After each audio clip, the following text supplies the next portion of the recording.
This is Smile Business Diary, a DSD podcast.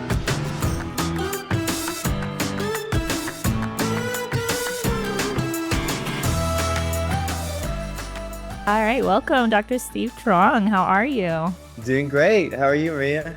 Great. Amazing to have you. I know you're probably one of the most humble dentists I've ever met. And, I know it's going to be tough for you to open up about yourself a little bit here, but I really believe that you have such great stuff to share with the world, and I see it firsthand. So whether you believe it or not, I believe in you.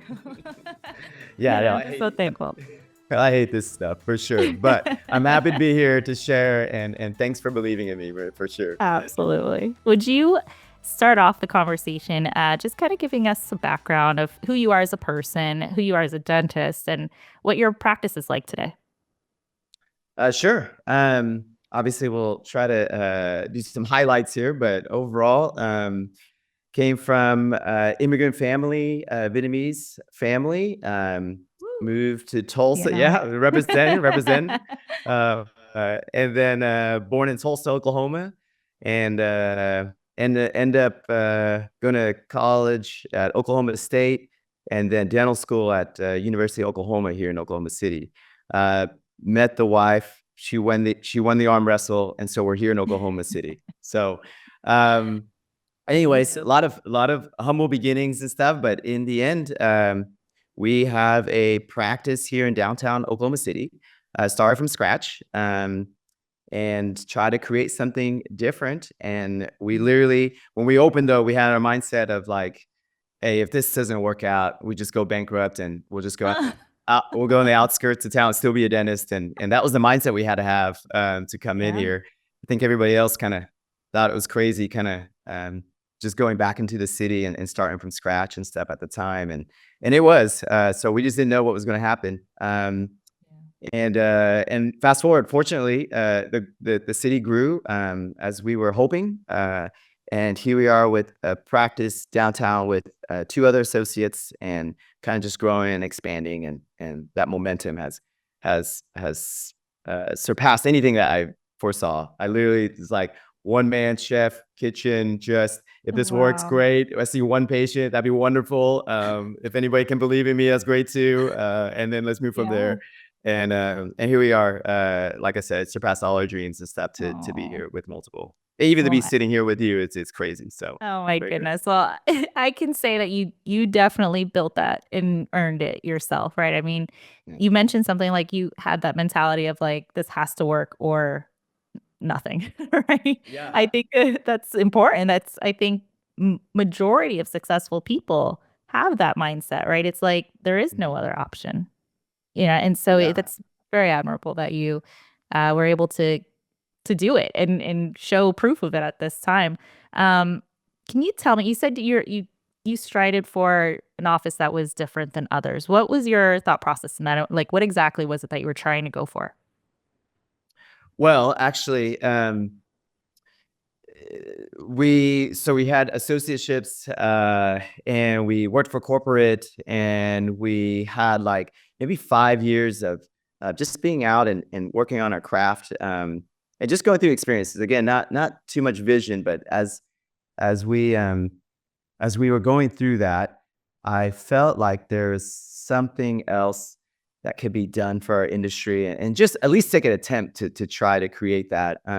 One for our team and the culture. I think naturally dentistry can be very negative, and have this because all we're doing is focusing on problems like all the Problems, time, yeah. problem solvers, and so it can even the gratitude of where we're at, and what we've accomplished and how we've helped, like it gets buried for high achievers because we're always working about the next issue, the next problem, and Right. so trying to really do something different, create an environment that can, and it's an experiment, and it still is trying to excel like other dentists, but also not have it where it's so naturally negative. And so trying to put in systems and things like that, and to create that for our team, and of course for patients as well, as most DSC clinics and dentists now know, is that the patient experience, it's Absolutely. important, and it's hard to for the public to see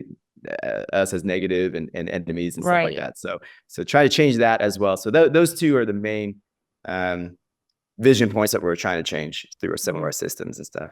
But Would you say that you've achieved it at this point, or is it still a work in progress? oh, it's still a work in progress every day, every day. Like it drifts back and forth, and just like anything else, we have to choose our struggle, right? So if we're choosing Right. one and fighting for that, there's always going to be the other side, and there's always somebody going to call out on that side as well. So it's really sticking to your vision Absolutely. and goals and stuff. So it is a struggle every day, though. I think everybody knows Yeah. that. So Yeah.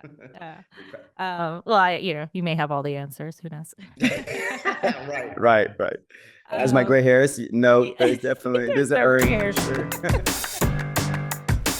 Hello, I'm just taking a quick break from this podcast interview to tell you how you can get started with DSD. If there was anything that our guest has mentioned that strikes a chord with you, or you are curious about becoming a DSD clinic, I encourage you to book a call with me. This is a 30-minute, no obligation information sharing session in which I can answer your questions about DSD and discuss your options based on your unique circumstances. The link to schedule a call with me can be found in the notes on this episode. Now, back to the interview.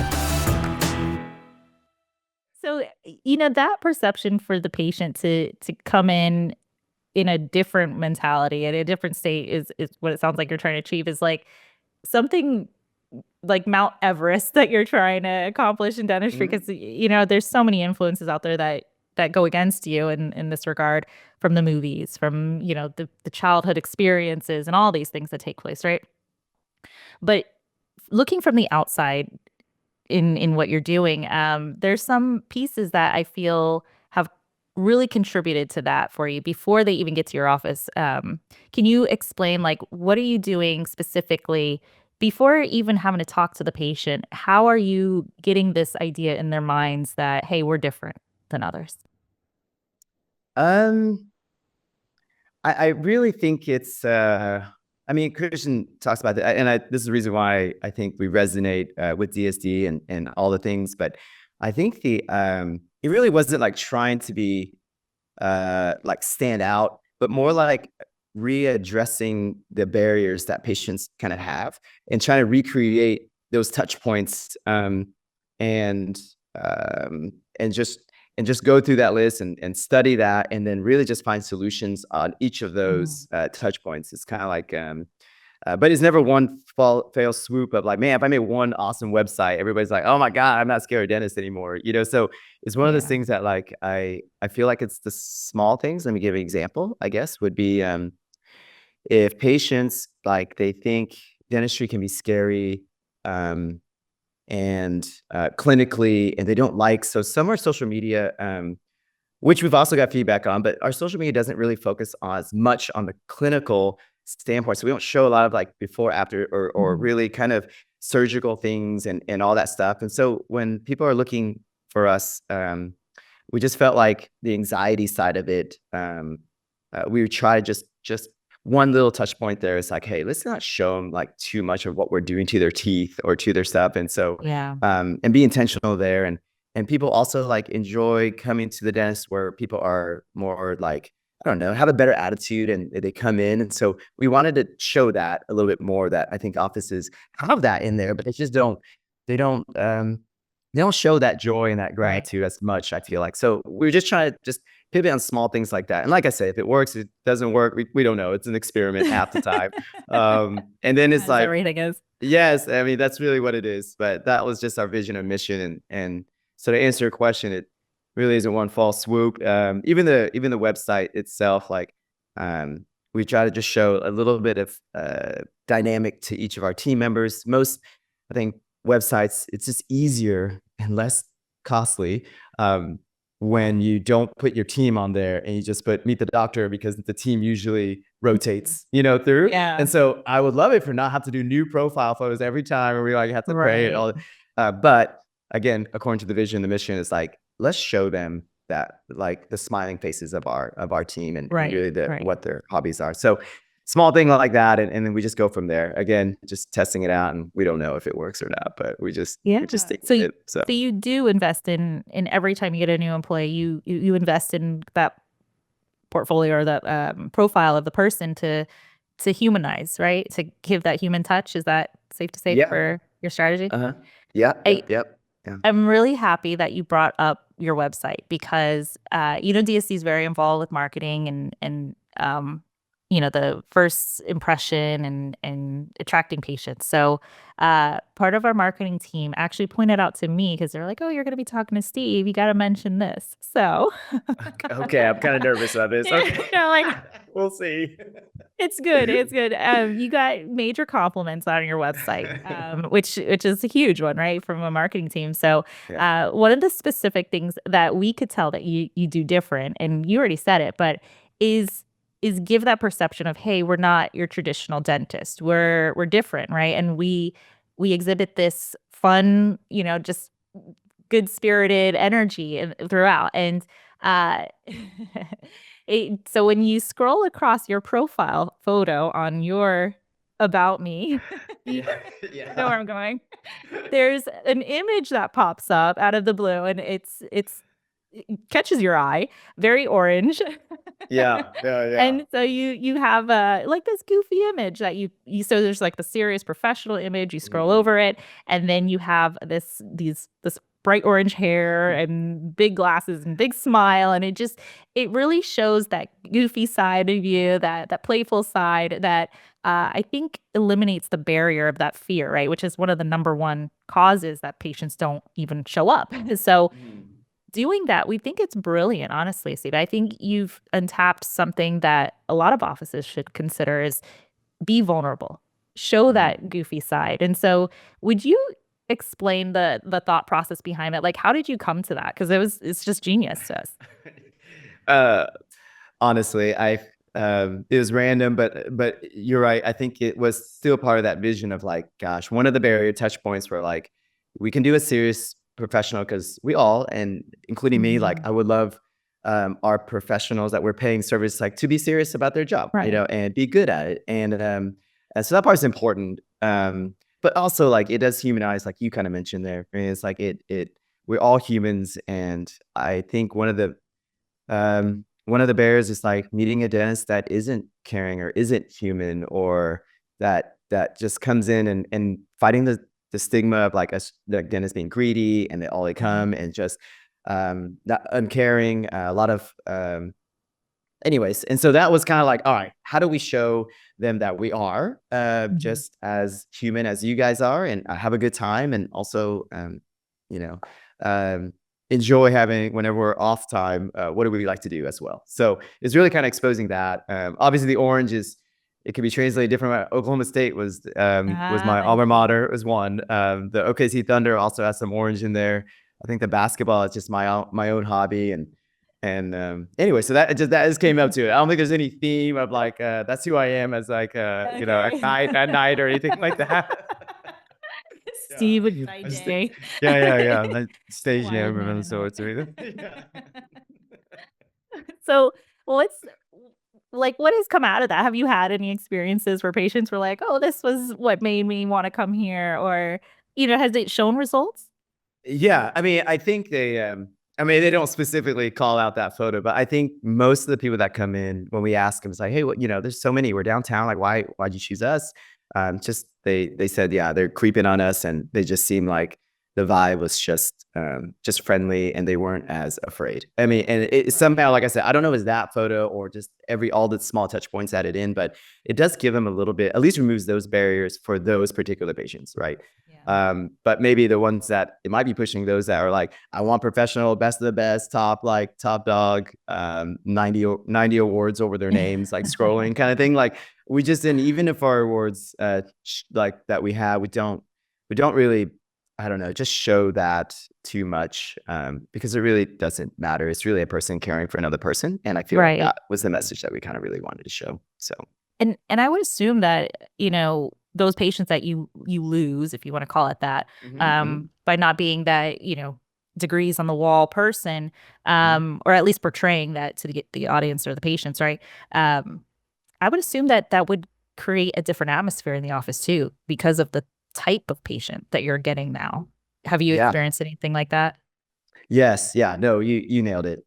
If anything, it's attracted which I wasn't planning on, but it's like a high anxiety. So it comes with the pros and cons of that, of course. Okay. But high anxiety people love, like, because it removed those barriers, Right. they find it like, okay, I haven't been in a long time because I was scared, but these guys seem nice and they seem normal and they seem normal with my orange hair and all Fun. this stuff. But anyways, yes, but they Orange. can come, yeah, less fearful. So they come in, then they tell their fearful anxiety patients, and then they creep on it. And so somehow that momentum has created, which is amazing. We Yeah. wanted, one of our goals is to move from kind of like an unhealthy, to healthy, oral health kind of situation. And the only barrier is them just being scared. They might have financial, ability, and they still value their teeth, but that's one barrier. So that became our thing. We didn't really seek out for that. So And interesting. but of course, yeah. But of course, the other side of that is like managing anxiety patients every single day can almost be like, man, I should have therapy degree or psych. Yeah. Like that should have been like, if it's a question of like, what are you gonna tell you Yeah. like a dental student is like therapy, like you need to like Therapy get a degree. degree, get a degree. No, I was joking. But But a I lot of that mean, does, yeah. you don't, I don't know that many think of it because I didn't even think about that until you mentioned it, that, you write your lists of all the common problems or barriers that keep patients from walking through your door, and you're addressing the one of fear, which is one of the top ones, right? So you create the strategy, you portray yourself as this fun, cool dentist, and then they come to you, and then you don't think, oh, but I've been attracting the thing that I'm trying to overcome now. Yeah, And so that's now it. there's That's it. another plan that you have to put in. No, Um, that's totally it. That's totally it. Yeah. yeah, Mhm. yeah. So I mean, are you happy with the way it went? Is this good for your Yeah. practice? Yeah. No. It's great. Yeah. We still do comprehensive dentistry. It's just on anxious patients. So we Right. recreated, like, obviously giving IV sedation solutions, oral sedation, things like that. Where I wasn't. That wasn't like, oh my gosh, that's what we're focusing on to put people. It's like, but it became a solution for our patients that our Right. demographic has started to come in. Um, so really just adapting to that, but we love it. I mean, we're, like I Yeah. said, the impact is just changing somebody that really didn't want to go to the dentist because of fear to getting them to have healthy and keep their teeth for life. Like Mhm. that's the win there. And then, Yeah. yeah. And even our young demographic, a lot of people um, mention that like you're gonna get healthy patients, and in where we're at, it's like you won't fix very much teeth. You have things like that where, but with those fearful anxiety patients, they have a lot of work that needs to be done, and they just have held off for it for Right. so long, and so to treat them comprehensively through DSD and all the things, like to really show them what's going on, like it's been so beautiful, I feel like, Yeah. and to double down on that, obviously, is what we would like to try to do and be there. But then comes another element, is like getting the team like mentally and prepared, and how Yeah. to have the skills, to handle anxiety versus like calling them a baby all the time when we had to Yeah. even like put topical, like on them. It's like, guys, that we have a high anxiety, like you can't Right. just chop it out, like Right. like Right. touting, So so you've yeah. created this atmosphere for your office in a sense, and that was actually going to be my next question, is Mhm. asking about your team, because Yeah. again, we all have our opinions, our perceptions of how others are, and I can honestly say, like, the way you are with your team, and even on social media, like, you guys post a lot of videos of games and having fun, and it's all, like, happy Mhm. times. I would think that because you are focused a lot on the fearful patient, on the anxiety type patients, it almost, like, forces you to have to be that way each and every day, right? To have to be the happy person in the office, that and keep your spirits lifted, because the moment you drop it, I mean, that's the whole business there, right? Yeah. No, that you nail it. I think if if I had to pick, probably one of the top challenges we are right now is growing on a skill set level, keeping everybody accountable, doing the things, focusing on the problems like we were talking about, right? Mhm. On how to be better, but also keep the energy up because we are doing great things. And to see that positive, that balance between ambition and gratitude, I feel Right. like is it's an everyday thing.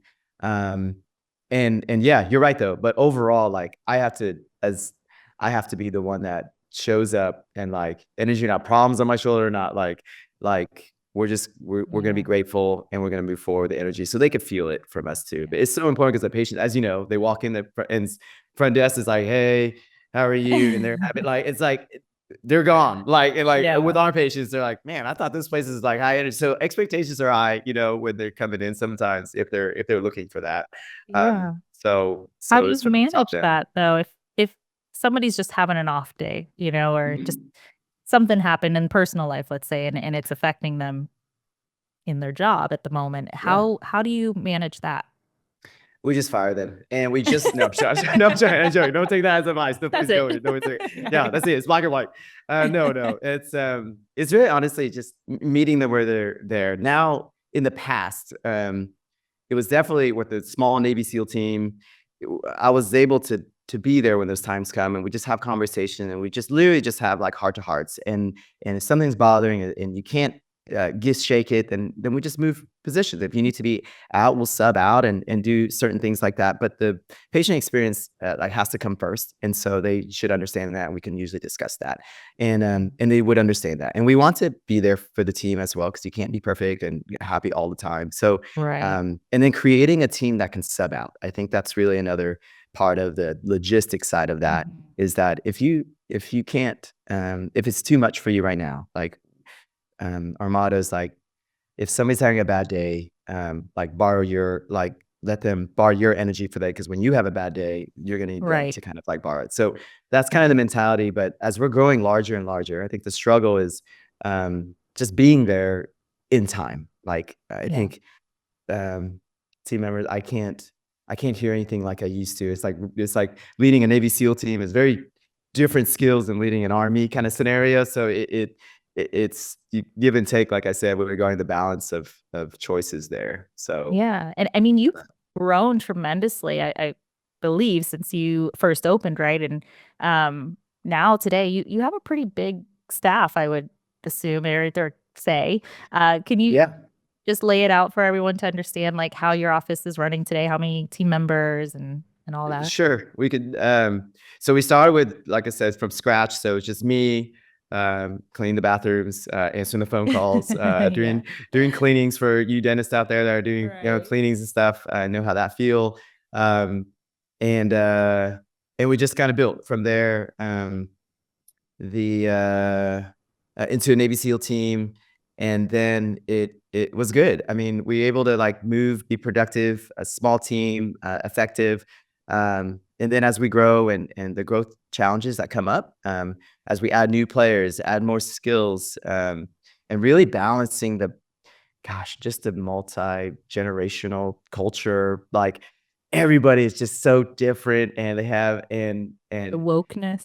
oh gosh, and but in the end, like I mentioned, I think what got me through it is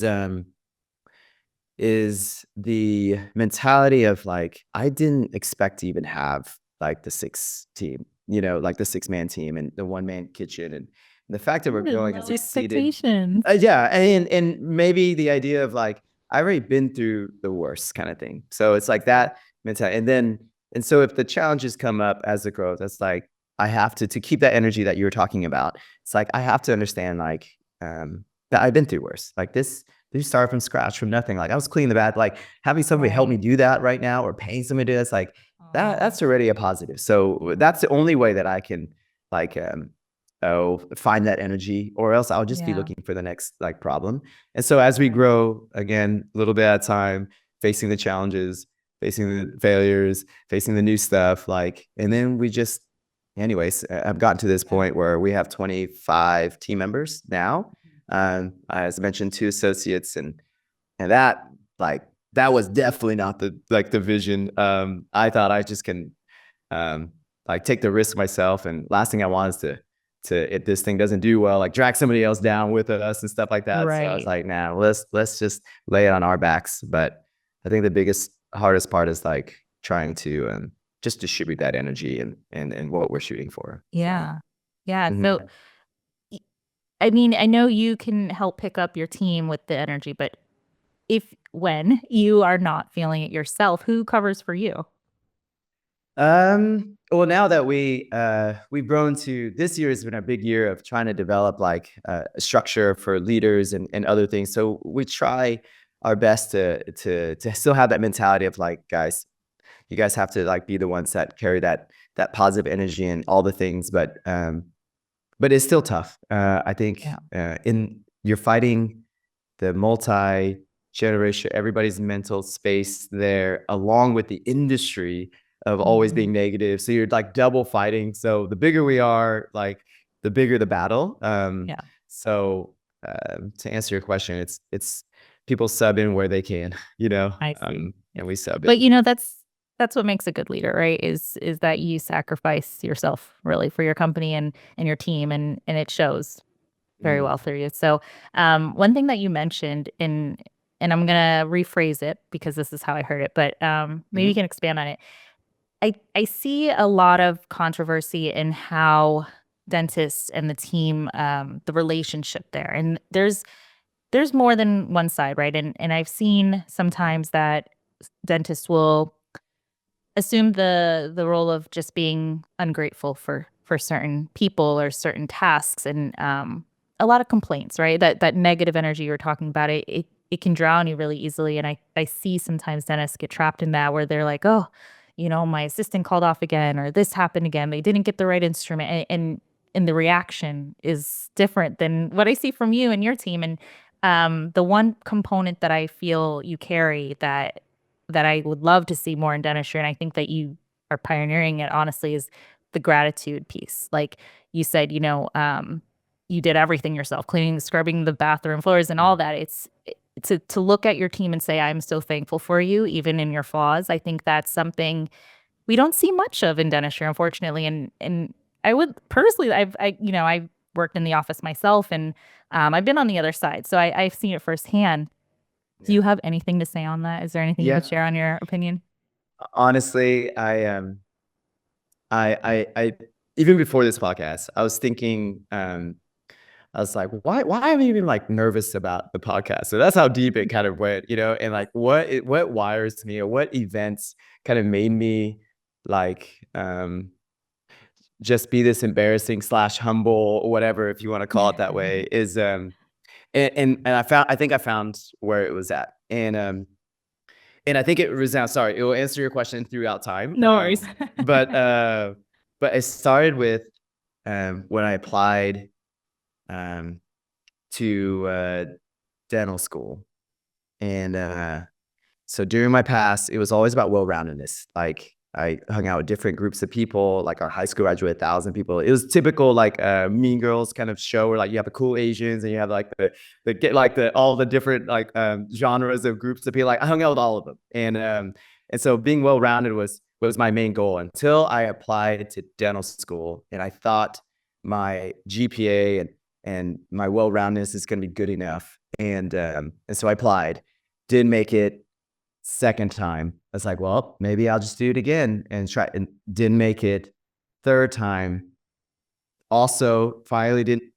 Fourth time to apply. So that was Wow. probably the most humble, like universe, God, whatever you want to say. It's like, Steve, I think you were going to be so arrogant getting in that I needed to humble you, not twice, three times and four times, like Right, to get right. to get in. And Yeah. so after that, it was like, gosh, my GPA, it was a 3.3 back then, it was still competitive, but three GPA going in and rejected multiple times.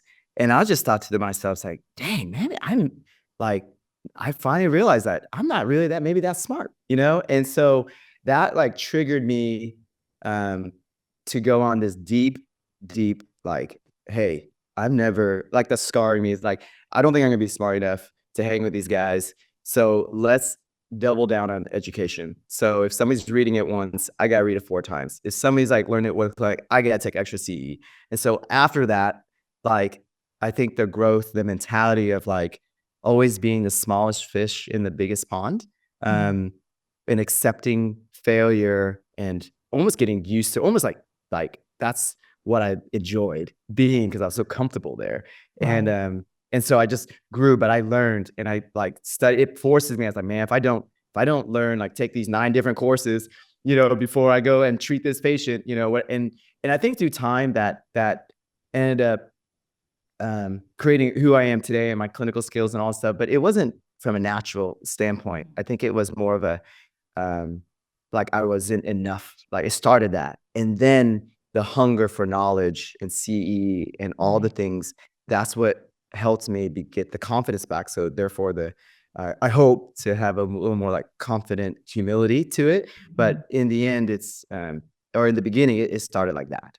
And so I feel like that is always a constant reminder, even when we start the practice, as we said, it's like, hey, if it doesn't work, like we'll be fine. We're just going to study, figure it out. Like, if we fail, I'm used to it. It's no big deal. Like I've survived it. Like no, like we'll be okay. And having that, I guess, throughout my life, and still finding the other end and finding solutions to it. And we end up being okay.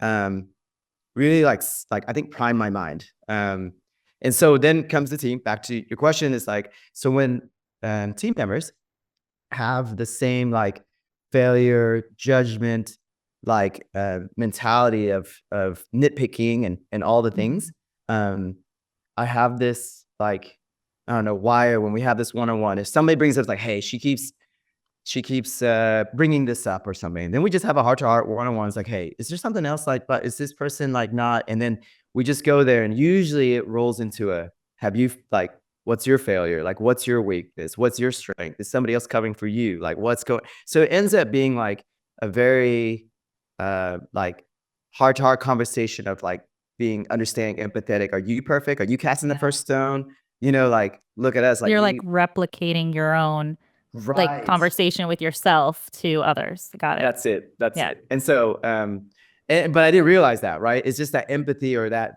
sense of fair, a sense of judgment to make you feel better about yourself. All that, like was No, that's happening. beautiful. I Yeah. feel like people, not just dentists, people should ask themselves those questions more, right? And to be able to radiate that into others, that's, I think, a challenge that most people have, is to get people to see, hey, I could be wrong, and there could be other ways, and so that's a great point, that maybe that is what's holding some people back in order to help themselves grow and expand their office. And I do believe that's one of the biggest pieces to your success, is just who you are as a person and who you've become over time to have what you have today. Oh, stop it, Maria. Oh, It's- no, I'm joking. Just pay me later. Pay me later. Yeah. 20 No. bucks, 20 bucks, 20 bucks. Yeah. No. Is there anything else that you can say has been like just a pivotal moment for you in your success for the office? Besides yourself and the lessons you've learned, any tools, any major life events, that sort of stuff. Yeah. I was actually thinking, even for DSD, just to tie up with our previous story, is that what caught my attention when we went to see Christian speak and at DSD was the one slide I remember, because as I told you, like, to be the first at something, I'm like, heck no, I'm like the last at anything, right? It's like, no way, bottom of the line, like, all the things. And then be the best? That's not, nope, that's not it either. Like, I'm not gonna be like the best The at little anything. Like, fish, always. yeah. I'm like, I don't like that. That's not, like, I'm just learning still. That's why I'm here. But then when he said like, or be different. So what, I was like, okay, like that resonated me so well. I'm like, what you need to be to stand out was like, be the first, be the best, or be different. And I was like, Right. okay, like that moment there was when I think embraced like my failures, my strengths, and my well-roundedness, of the past, and trying to do that. And I was like, okay, I think from what I've learned, I definitely can try to be different. And I think that moment, and then that's where it came up with the whole like touch points and and that we're created on a standpoint of like, let's just do something different. So whatever's out there, like, don't look at it. Let's see what the problem is, what the barrier is, and create different solutions and have the team put in their minds. And I think most of the leaders here on DSD also like read books from other industries and all this stuff like that. But that also fell in line for me too. It's like, I don't want to recycle what's happening in dentistry. So we just, and so let's do that. And so let's be different. And that's where it, like, I think it all came from. Even the picture thing, like we did kind of make that up ourselves in a way, but we also saw another website that somebody had that general idea. So I know it's like, we're not creating something brand new, but we're definitely trying to just reevaluate the problem and create something different, instead of being like the best, full mouth and show all these before and after cases and stuff. And not saying that we can or can't be, I just don't think that, I think that was a pivotal moment of the direction of our practice. I think so. Absolutely. Sharing that. Mm-hmm. So, I mean, you were already on that avenue, I believe, of looking for differentiation from the beginning, right? Of attracting those fearful, anxiety-driven patients. What can you say DSD has done differently from what you were already doing? Like, how did it help specifically in a different way? Oh my gosh. Okay. Yeah. So already with anxiety patients, they're already nervous to come in. So you can feel that anything that we're going to say, if our energy, our enthusiasm, all that stuff, charisma is just even, it can carry through, but it can't have that consistent, like all the time. You're kind of basing that energy, kind of like the first few questions that you kind of ask, like, how do you keep that up and all that stuff. So we can't count on that. But it does help with that to get through. And so sometimes there's case acceptance and they understand and they build that trust and they're willing to do the treatment and get through it. Right. But with DSD, it was like, I didn't have to completely depend on my mood or my energy that appointment or that day where a patient comes in, hasn't been in 10 years, lots of problems, so nervous, but this tooth is like abscess all the way. So we're like, okay, let's just take this opportunity to kind of be able to build that trust. But then but to show like just the photos and the design and DSD to educate. Oh my God. They're just like, okay. You guys are nice. And you guys know what you guys are doing. And this is like a vision that you could like create at the end for me. And I'm going to be a healthier person being here. Like it literally closed the other half and it made our philosophies just more consistent. And Awesome. so anyways, I that's why I obviously so That's a good point. I think people don't realize how much energy goes into just being there, being present, right? And you have not only to convince the patient that this is the right treatment for them and to go forward, but you also have to do the treatment. And so by the point of which you've already gotten through the presentation and you've had the conversation, it leaves like this much energy to do the work, right? So, I mean, having this tool in your belt now, how has this impacted you, not just in business, but in your everyday life? Like, have you noticed a difference at all? Yeah, no, it's honestly, I mean, not to just echo Christian and stuff, but to me, it truly is like a fulfillment kind of situation. I feel like, I can't believe that I'm 15 to say that I'm 15 years out. And then having younger dentists or having, just kind of meet them or see other offices, randomly, it's like, I think the energy or the passion for dentistry, it's like, it can be hard to like find and be in that rhythm. And but DSD for me is like, it shows the impact. Like again, we're helping anxiety patients, which can be hard to manage and whatnot. But in the end, DSD shows me like what their goals can be, and it gets me to the goals of like getting them healthier. And so that to me is like, I don't know, the impact and the, like me being a dentist or my mental space of like why I come, knowing that there's always fires in the office. I'm not being too fluffy. There's just always issues and stuff.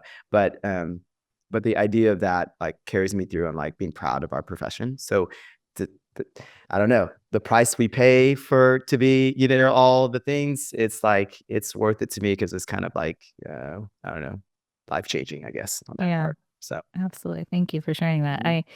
Yeah, I'm a little biased, but it's nice seeing you. Sure. I'm sure so. Um, But you can owe me $20 later, for yeah. sure. We're even now.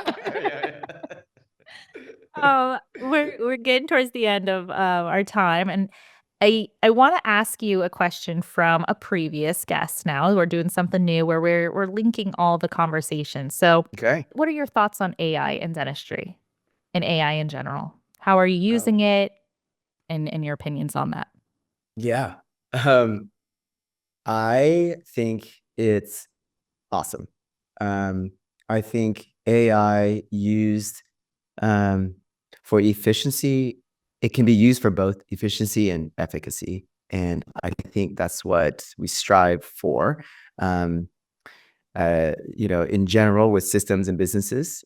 So I think there's lots of tools and weapons that can definitely do that. I think dentistry that can help us with that, especially with dentistry as a business owner.